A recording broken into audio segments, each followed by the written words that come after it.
Keep it real, revealing conversations with the most interesting people in the hotel industry. Produced by Park Lane. Good afternoon. My name is Alan Young, and this is the Park Lane Podcast. Welcome. I'm so pleased today to have both Daniel, the CEO of Park Lane, and Kristi White, who is the Chief Product Officer over at Noland. Kristi, welcome. Thanks. It's good to be here. And Daniel, welcome. Thanks for coming by on your own podcast. It sort of comes in. Nice of you to show up. Apparently, it's in my job description, I was told. It falls under the and other job duties as necessary. Exactly. Oh, got it. Yeah. Thank you. Yes. Pretty soon you can put another acronym after your name. I'm not sure what it'll be, but I'm pretty sure you can.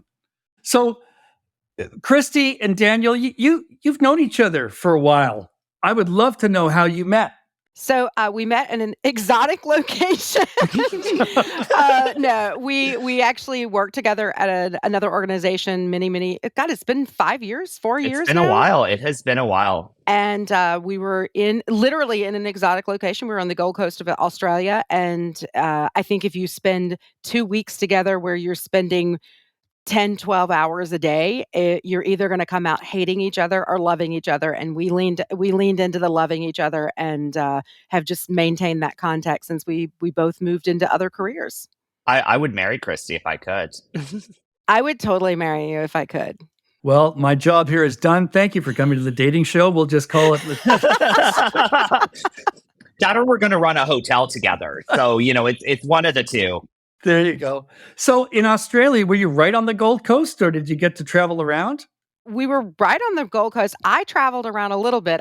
Daniel was only there for a couple of weeks. So I wasn't there quite as long as Kristi. So, my travels really just kind of like up and down some of those little beach towns in that area. But, I never even made it north to Brisbane, but, had some great food, some great cocktails. It was a fun experience. Definitely, once in a lifetime for sure. Yeah, I actually made it up to the zoo, the Australian zoo, the Steve Irwin Zoo. And as I was walking through it, the guy that was best friends with Steve Irwin, and I can't think of his name right now, literally walked right past me. And Wow. he was guiding a tour. So it was kind of fun. I got to experience a little bit more than he did, but I was there for like a month and you were there for 2 weeks. But it's funny because everyone talks about Australia. Everything in Australia is designed to kill you. Have you heard this? Yes. Before? And, I think it was the day I looked out the window of, the furnished apartments where we were staying, and I saw this giant, alligator or crocodile in the swimming pool. And I was sort of like, I think I am going to stick to the great indoors today. Well, and we were there with a third person, and out by the pool, there were these enormous iguanas that just wandered like around the pool. And so she, and we won't mention who it is, she would actually not go out to the pool once I told her about them. There was also fear. We kept sending her articles about stories out in the bush. I mean, we were in a nice little city out in the bush where a snake had come up the toilet of someone. So we had her scared to go to the bathroom. Oh my God, we had her scared to go to the bathroom. We might have psychologically tortured another human being just for our amusement. I'm just saying, which is probably why we bonded, by the way. That's what I was going to say. And this is how it all began. Perfect. Throw in a couple cocktails and you could see how this was a match made in heaven. So many cocktails. Too good. That's funny. Oh my God. Oh, and then one other thing, Daniel, there was a place around the corner from the furnished apartments that we were staying in that had these amazing salted caramel donuts. Do you remember those? I forgot about those. Oh, what was that place called? I don't know. It was a little coffee shop. Yeah. And they probably had 1,000 calories a piece, but it was absolutely worth it. They were the ones with like the little pipette or something like that, right? And it had, I forgot all that place. Actually, I would go back for the donut. That was probably hands down one of my top 3 donut experiences. Oh yes, in my entire life. So there you go. Snakes, there you go. Alligator, crocodiles, big iguanas, and delicious donuts, and that's what we remember from down under. I was lucky enough to live in Brisbane for 2 years, and I used to play golf every once in a while. If you shagged a ball in the woods, it was like, no, it's good. We'll just leave it there. So, because of who knew what was in the forest, so to speak. I grew up in southern Louisiana. We felt the bugs. same way. Yeah, probably. Well, up here in the frozen north, we just don't go outside anymore. It's winter. So so let's get into it. Thank you both for being here today. I really appreciate it. And I kind of want to get a handle on the industry in general. And Daniel, you were just at the Independent Lodging Congress, I think it's called, in Austin. It's a fairly unique group of people that get together in a really interesting event. What was the temperature like in the room related to how people were feeling about, the upcoming year?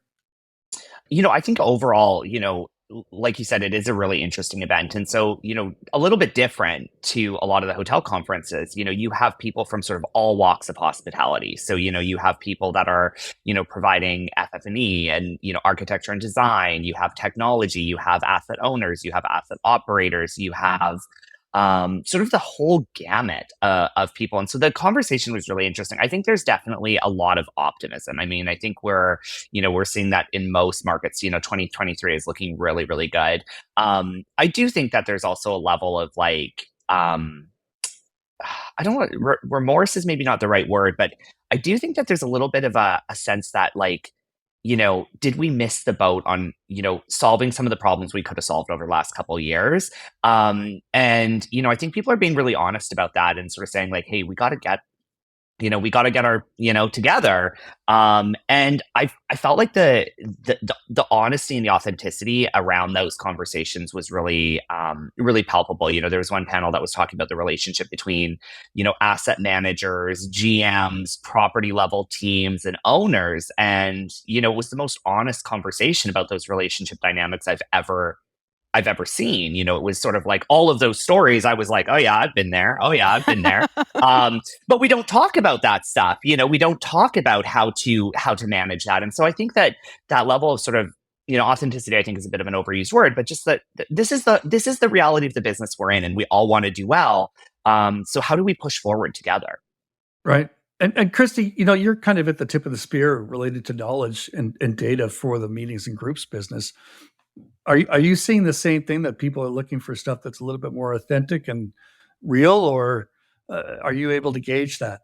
I'll go, because besides doing what I do for the Right. money, I also sit on the advisory board for HSMAI, and in our conversation yesterday, there were several of the sales professionals talking about how they are now rethinking their sales strategies as they move forward, and so pulling on that thread of what Daniel was saying is that we missed an opportunity to sort of redefine. Things started coming back so quickly that there wasn't the chance, because we didn't have staffing. We were just trying to keep the lights on kind of moment. We didn't think about how we wanted to restaff our sales team. So maybe we called people back that were willing to come back, or we hired people that were willing to take the jobs that we have available. But there wasn't a thought process in how are we going to organize our teams in order to be successful going forward. And it probably doesn't need to look anything like what you had in 2019. If you think about it, most hotels were probably overstaffed, even in their sales teams, and I'm going to be the first to say it, because they had a lot of single vertical sellers.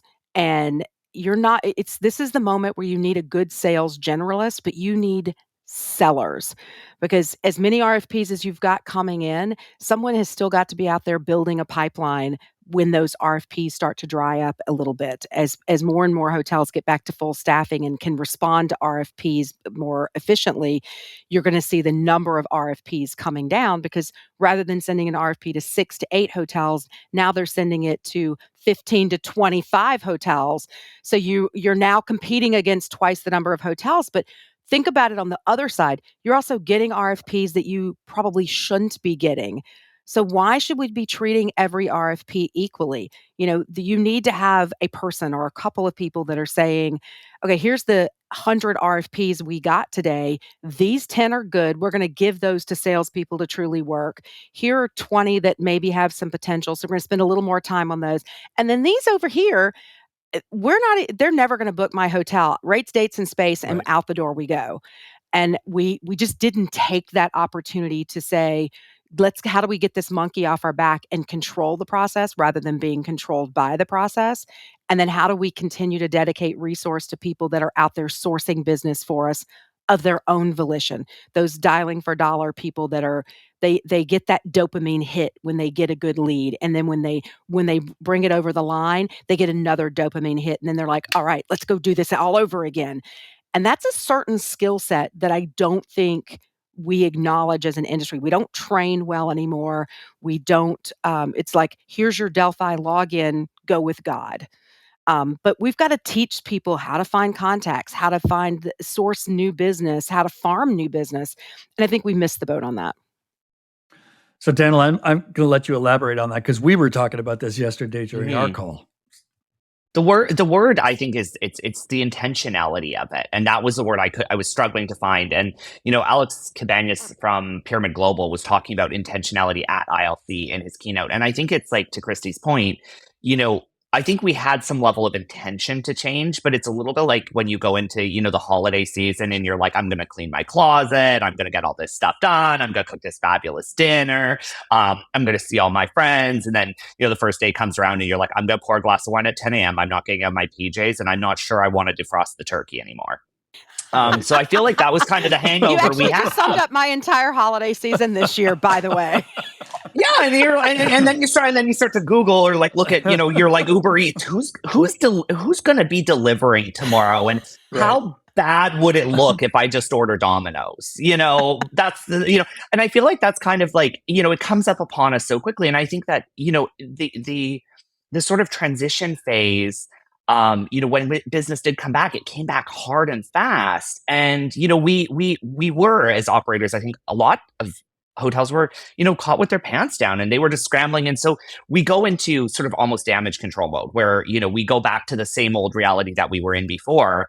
And we haven't necessarily improved for the experience. And I think that there was an intention that, we could reinvent things and let's, consider that. And I think other parts of the industry did really well. Like I think that, when you look at some of the, automation touch points or some of the contactless things that have risen through this, you think about, like, say, cashless tipping, for example, that's something that probably needed to be solved. But it did get solved. And it was sort of, that was something that, was good that came out of it. But I just don't think that the sales office got the transformation, that it needed. And I think that there were a lot of really good salespeople, like Kristi was talking about, these people that go for those dopamine releases, that they were forced to have hard conversations with themselves and they left the industry and, they're just straight killing it somewhere else. They found another industry that they could apply themselves in. I've had conversations with some of those people and they're like, as much as I really want to come back, I'm also really enjoying what I'm doing. I'm enjoying learning something new. And, or they're like, I'm making so much more money than I ever made in hotels, and, it was kind of, I think we did lose some really good talent, and that was the catalyst for some of these people to look to other pastures. And I think that we just, we need to find that reset, and we need to find it really fast because we're pissing off planners left, right, and center. And, there is going to be a point where hotel assets are going to be challenged by, for meeting group type business, by, other types of operators. We saw that the consumer market flocked to Airbnb and VRBO and, furnished rentals many years ago.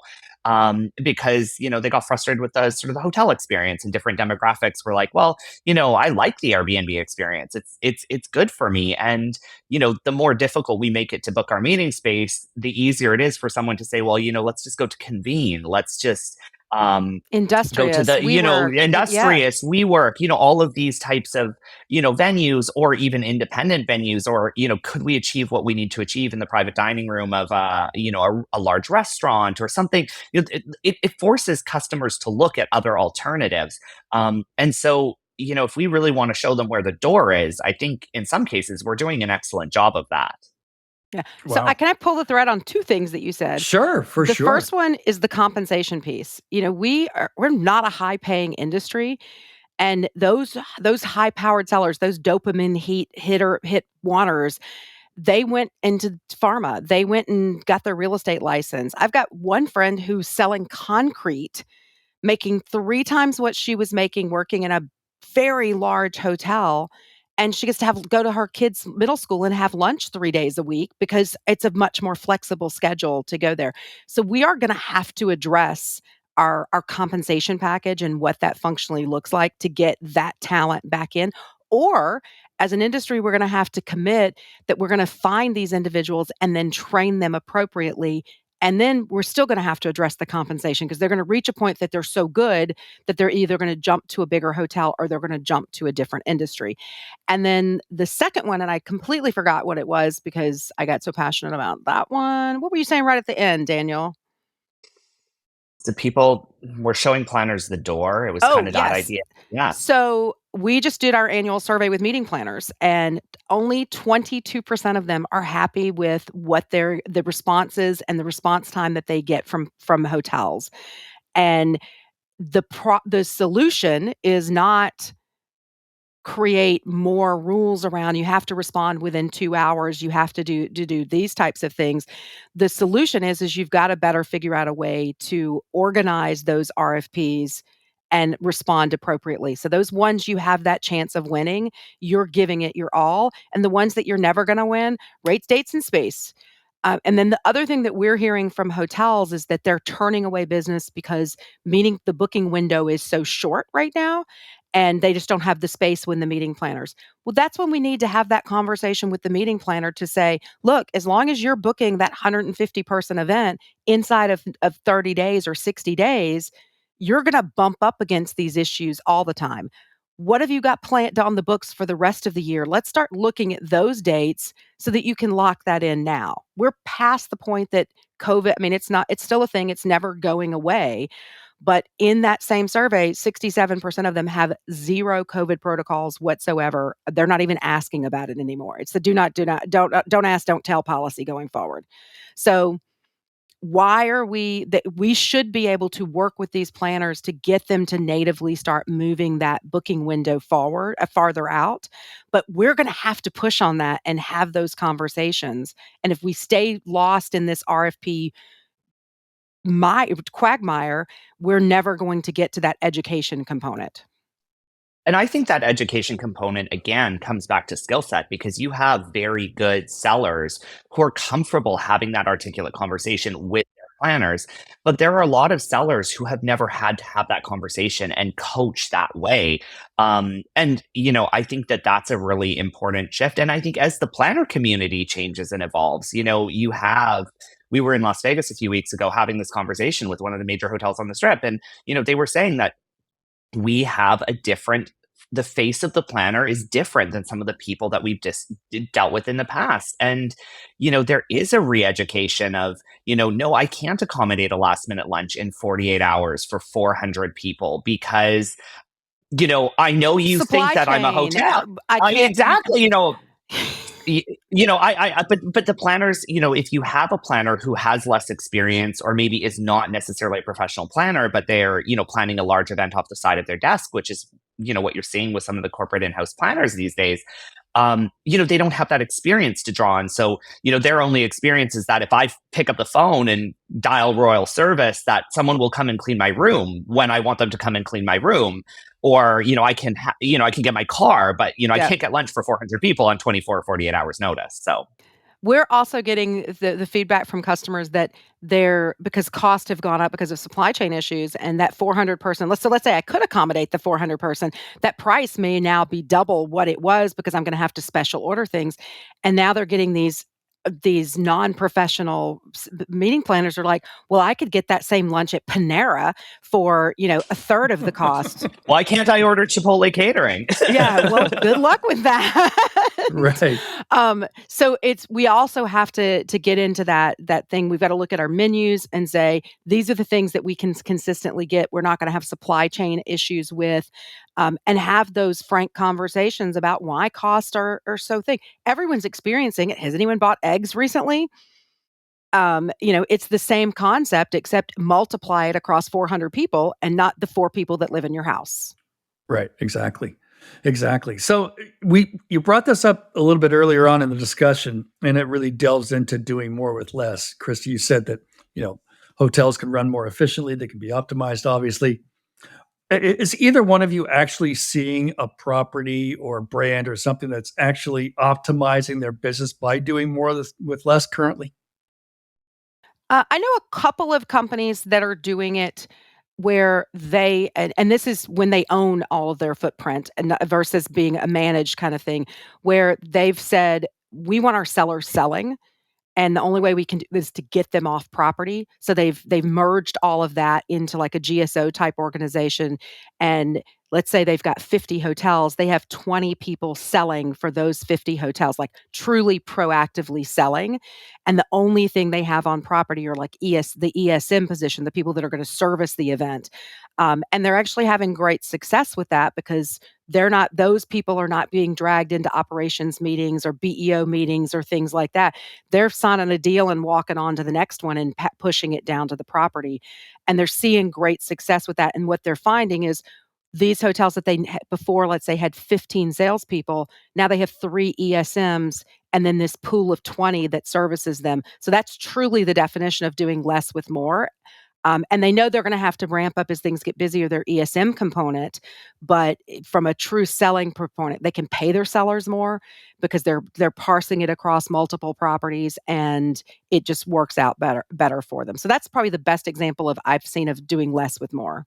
I think there are a lot of attempts right now, and I think a lot of people are trying to or a lot of companies are really trying to figure out what is the approach. And I don't know that one methodology has necessarily risen to the top yet that has become the model that everyone wants to follow. I think a lot of people are testing and learning.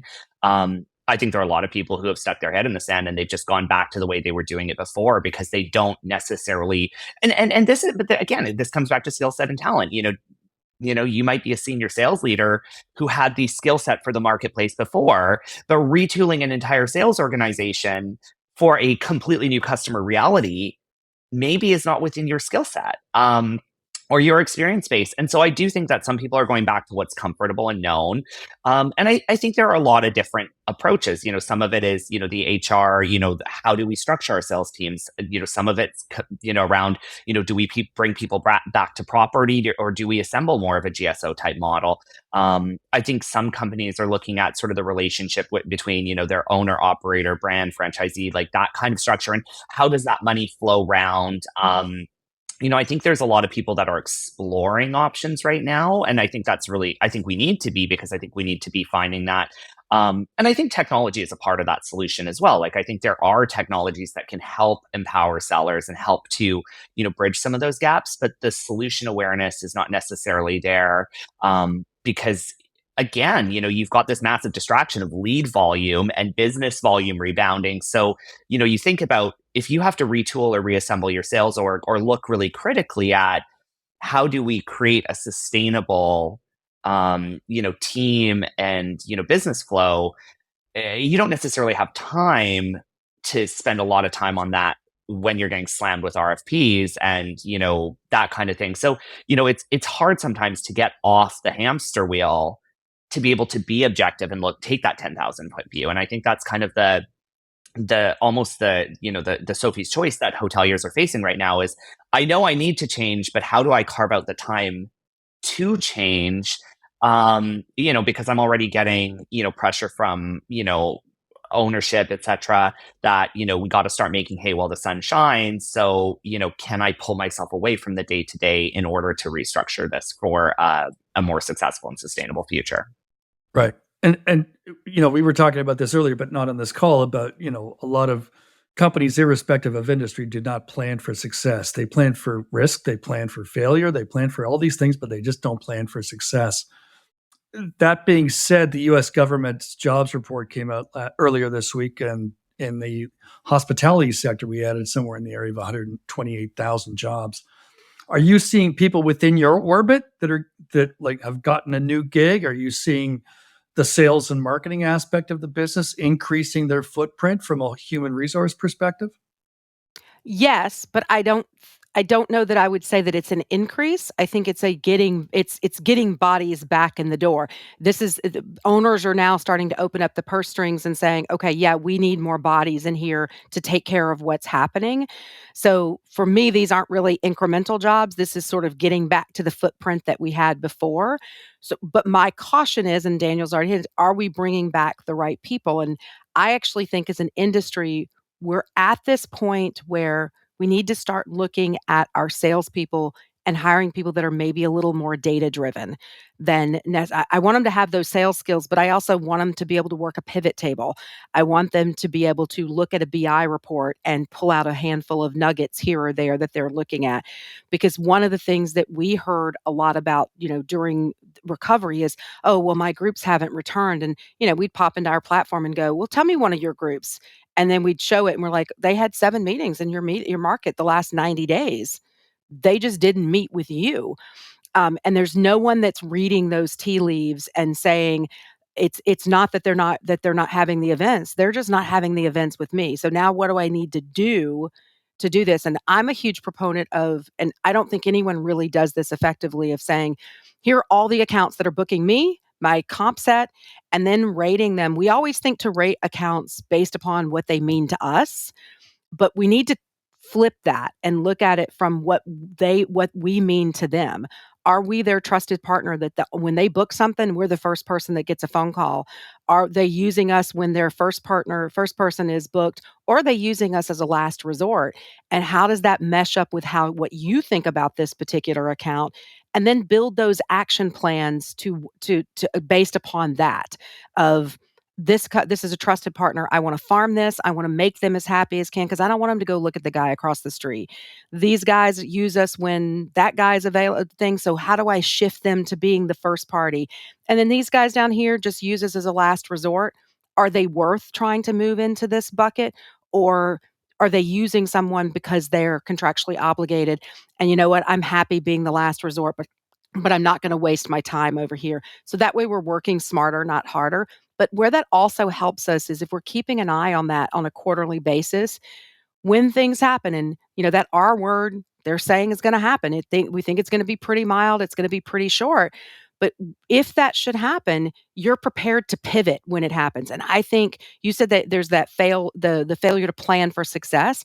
I think there's a failure to plan for when to pivot. And if you don't have data-driven salespeople that have access to good tools, they're never going to know that now's the time to pivot and here's how I should pivot. Right. What do you think, Daniel?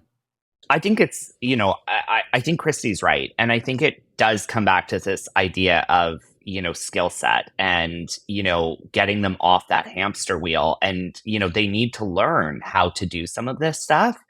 But I just don't think the training is there. Who's going to teach them? Right. This is the thing. And I think it's in it, and not to make it about the vendors, but I think as vendors, we're spending a lot of time educating our customers. Kristi just used the example of getting on and happy to do it. Like, don't get me wrong. Like, that's my favorite part of my job is I don't care if you ever buy from me or not, but if I can teach you a skill that you can go forward and benefit from in your career, then we have improved our industry. And that's really important to me.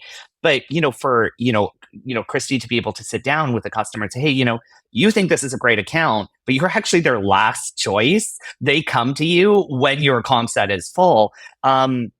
We do need to sort of step back and teach how to have those consultative conversations. And it's ironic to me because if you asked the average sales manager or the average, sales leader, what is it that makes our industry so special? They'll go like, it's relationships, it's the people, all of this kind of stuff. But on the flip side of it, we have sort of diluted ourselves to the point that the sales process has become largely very transactional. And it's driven by this volume of leads, volume of RFPs. And we're not having those discovery type conversations in a lot of cases with our customers. And I think, when lead volume's super high, it is actually easy to make quota if you have the space and availability by just, turning contracts and taking orders. You can make enough money taking orders and keep your nose clean. But I think that there is this concept of really diving into, how am I spending my time and having those conversations with those accounts and, partnering with those planners and saying, look, I know that you're bringing 2/3 of your business to my competitor. Why is that? What can I do to earn your business? How can we do more together? And, sometimes there's a legitimate constraint. You just don't have the square footage in your ballroom that they need, or, but, sometimes there is stuff you can do. You just have to ask for the business and have that conversation. And so I think teaching our teams how to ferret out that information and have those conversations, and also too, prioritizing and potentially even rewarding them for that. But they need those frameworks. They need to be taught that, and we need to make it a business priority. So one thing that is kind of interesting from that standpoint is the educational process. You both sit on the respective local boards of the HSMAI.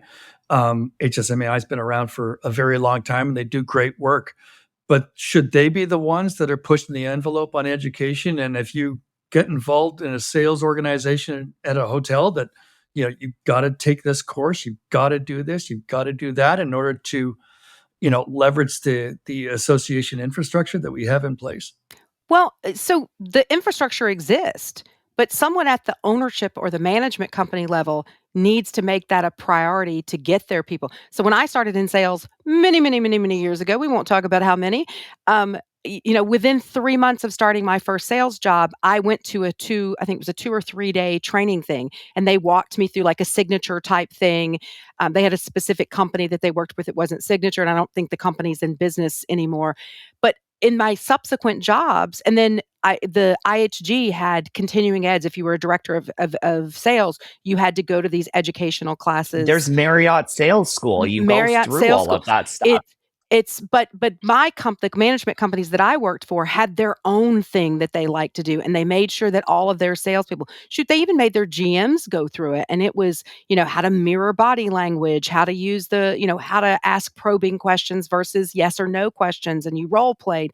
And somewhere in the last probably 20 years, we stopped doing that. We literally hired salespeople, said, here's your Delphi password. Here is the markets that you're working, go with God, and just assumed that they knew how to do that.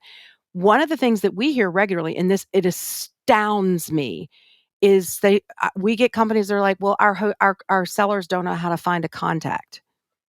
And I'm literally like, Google is free. And they're looking for how do I find that person? I want you to spoon. I'm like, do you want me to dial the number for you as well? But I worked before Google was the thing, and you had to go figure that out. You had to call the local office and say, hey, do you have any meetings? Blah, blah, blah, blah, blah. Now there are so many tools. There's Zoom Info, there's LinkedIn Sales Navigator, there's 400 other companies that aren't Zoom Info that also do contact information. And then there's the Google, which is free. And you can type in event planner for Georgia Pacific. And if you type that into your Google screen right now, you're going to get 17 LinkedIn connections that are event planners at Georgia Pacific. And it's a 3-second type.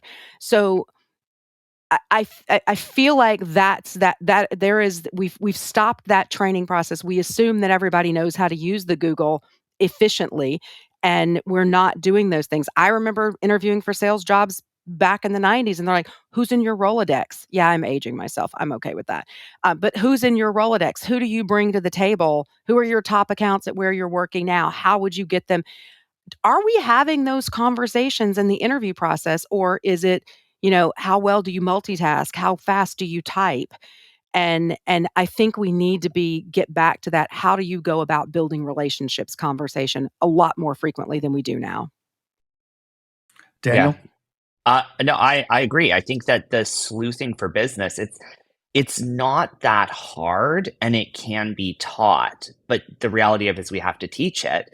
And so much of, I think, the focus is, especially if you're rapidly trying to rebound and you're trying to really bring back team quickly, maybe we're not taking that time in the onboarding. And, we're saying these people don't know how to do it, but are we failing our people by not giving them those tools and expecting that they should be able to figure it out? And, it's easy to say you should be able to figure this out, but not everyone is wired like that. And so if we support them better through training and onboarding, they're probably going to be more successful. And maybe the focus needs to not be like, welcome to day one, here's your Delphi login, do the self-paced training and focus just on the tools of the job, but some of those soft skills and some of those behaviors that are going to set them up for success. I think that's just a part where we're failing our people, really. And if they're better equipped, chances are they're going to stay because they're going to do better at their job. They're going to get those dopamine releases. And even if they're not one of those super self-motivated people who's just really hungry and wants to go get it for themselves, by getting to that helping them, breadcrumbing them towards that dopamine release, they can still feel that sense of achievement and then build off that momentum over time. And I think that's a really important part of it. And I think that, we do just need to show them how to do this and also reward them, appropriately for it. If you're being ridden for, lead response time, for example, and, I was having a conversation with the VP of sales recently and, they were saying, well, I start the clock on this, this thing, when the lead comes in and I'm, is that the most strategic priority? Like, is that what you want to be measuring your people on all the time? Is that the number one thing? Maybe it is for that organization and that's okay. But I think as leaders, we need to also rethink those priorities and go, do I need to back off on lead response time? Because not that I'm suggesting we should per se, but, are we giving them the time to go and farm new business and nurture these relationships? And it could also be that maybe you need two separate teams. You need the team that's their responsibility is the RFP farming. And then, excuse me, you need 2 or 3 people over here and their whole job is to, actually go out and sell. The other thing I would add, I think companies need to be more prescriptive in how each of their tools should be used. And they can partner with their vendors to say, okay, with your other customers, what's the time that they should spend in the tool each week? What your most successful things? Oh, they should log in at least 3 times a week and spend 20 minutes per session. Here are the 4 things that they should be doing in those. Because if you can baby step them in to use it, good people will figure out other ways to use it even better. But it's not just about handing them their logins and assuming that they are going to prescribe themselves the way to use something effectively. And if good salespeople, it only takes 1 or 2 times that they get something, and then they are going to go back to that tool every time. And my other example would be that, and this one drove me crazy when I still worked in hotels, not effectively using your CRM. And I know this is going to be near and dear to Daniel's heart, is you get the RFP, you look at it and you go, it's not going to get me anything. You send out a perfunctory thing and then you throw the RFP away. You never entered it into your CRM. You never progressed it along the pipeline because you didn't think you had the chance of winning it. So you left it drop. Well, now there's no way to go back into your CRM and get a good feel of what type of demand that you had. How much demand did you have? There's no way to, we've got a need period. What are some lost business that we've had historically over those dates? Maybe I can go back to them. So you've got to make sure that they're prescriptively using all of your tools effectively, or you're going to find that it's garbage in, garbage out. And those are like those examples of Kristi's, these RFPs that are getting thrown away, hotels in some cases are paying to acquire those RFPs directly. Like sometimes like they'll run a paid search campaign on Google for, meetings and events or group business or whatever. If someone clicks that Google link, you might spend $50 to get that form conversion on that RFP. And if they toss it away, I mean, I said this to a GM once and she just got like red in the face. And I was like, you could literally give go to your controller, get a stack of $50 bills and give them to your sales managers and let them sit around the paper shredder for 20 minutes. Like, this is what you're doing. And, that conversation around, okay, maybe we don't have space right now. But again, is there a relationship here? Is this maybe the one time the key account for your competitor has come to you and this is a really good opportunity to open that door? Are you taking that time? And even if you don't have time today, if you never log it, you are never going to come back to it ever. So we're coming up to the end, and this has been incredibly fascinating, but I want to kind of gauge your final thoughts. But Daniel, I'd like to start with you first. Where do you think we're headed in this calendar year? What do you think's going to happen, and what are you hoping to achieve? I think we're headed for a little bit of growing pains. Like, I think we're heading into turbulence. Like, I think that we are, as polished as we are on the outside, I think that there are a lot of headwinds that we're facing. There's technological headwinds, there's skills gaps, there's economic conditions. I think we're all really optimistic. I think our owners are going, yeah, finally I can start paying back some of my mortgage. Let's bring down the debt levels on my assets, And so I think that there are going to be some factors that, we really need to, get it together and be very strategic. And I think having, important conversations like this about how are our sales teams deployed? Are we setting ourselves up for success?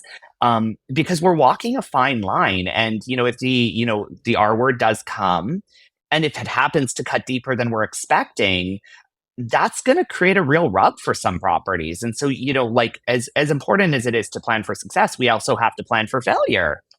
Right. Sorry, you just froze. It was the best freeze.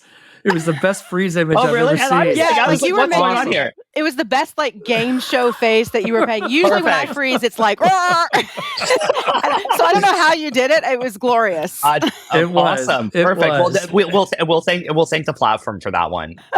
Okay, good. So thanks very much, Daniel. Over to you, Kristi, for what your thoughts on the future look like. I'm probably a little more optimistic than Daniel is. I actually think it's going to be a fairly phenomenal year for most hotels, especially the hotels that are getting out of the recovery mindset and thinking that this is about growth and how am I very prescriptive in the way that I'm growing and taking the right pieces of business that are going to continue to add to it. One thing that I hope that we do, and we're doing something to kind of do that for later in the year, is that we rethink how we are managing our meeting space. I do not want us to fall back into you have 60 guest rooms, you get that room for free. You have X number of food and beverage dollars, you're going to get that space for free. I want us to take more of the European and Middle East approach that we rent our ballroom for $20,000, and based upon the spend that you've got, we can reduce that to $5,000. We all know that anything you get for a meeting room is going to flow almost straight to the bottom line. So that is our easiest way to help our owners pay down that debt and put more money in the thing. And we wouldn't have built that space if we didn't intend to sell it. So it drives me insane. If you walked into a hotel tomorrow and said, Alan, what's your average occupancy for February? In a heartbeat, you could say, it's in February, we typically run 72%. If you said that same question of what's your occupancy on your meeting room, there would be crickets because no one actually knows. I want us measuring that as effectively as we measure our occupancy. And then my second thing, and I'm going to put in a plug for my friends over at Groups 360. We have to commit to selling our meeting space online. It takes as much effort to sell a 15-person room going into a boardroom, as it does to sell a 1,500 person event going into your ballroom.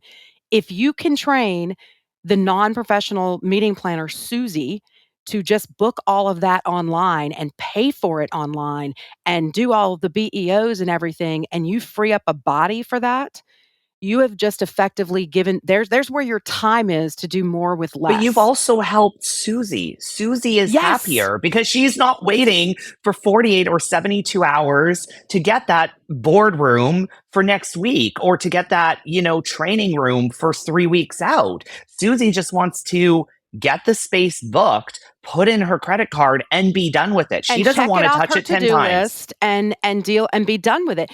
And then to add to that, guess what? Susie had 15 guest rooms. If that had run through a salesperson, Susie was getting that boardroom for free. Susie didn't need it for free. She was willing to pay $300 for your boardroom. So there's $290 you just flowed to your bottom line because you didn't have a salesperson there giving something away. So, I would encourage every single hotel to go through, look at a 3 or 4 year analysis. Let's forget about 21, 20 and 2022. Go back to 2019. Look at every one of your meeting rooms and how frequently did it stand empty? Do you have free sale policies that are in place that prevented that? You may have 4 or 5 rooms in your hotel that if it can sell 4 years from now for $500, take the $500 and walk all the way, laugh all the way to the bank on it. And I think we're going to see some hesitancy. We're all of the age that I can remember people going, "Oh, no one's ever going to book a hotel room online. Who would do that? They want to talk to us." No one wants to talk to anybody. Just No, they'll book a stranger's home on the internet. Like, they don't even care that's a hotel. A stranger's home, like in the middle of nowhere, with no things, and they could be killed in their sleep. And they would rather do that than talk to a human being. So there's technology out there. Do it, make it happen, and you're going to see your profits grow. This is our tipping point and moment in time, but we have to get out of our own way so that we can jump over that ledge together. Well, listen, this has been an awesome 45 minutes, just amazing. And I want to thank you both very, very much. Kristi White with Noland, Daniel from Park Lane. Daniel, thank you so much for sponsoring this whole thing. And it's awesome that you're doing this. And I hope to see you soon, probably in Toronto. Yes. Thanks, guys. Always a pleasure. Thanks so much. Thanks so much for tuning in to this episode of Keep It Real. If you're enjoying the show, please feel free to rate, subscribe, and leave a review wherever you listen to your podcasts.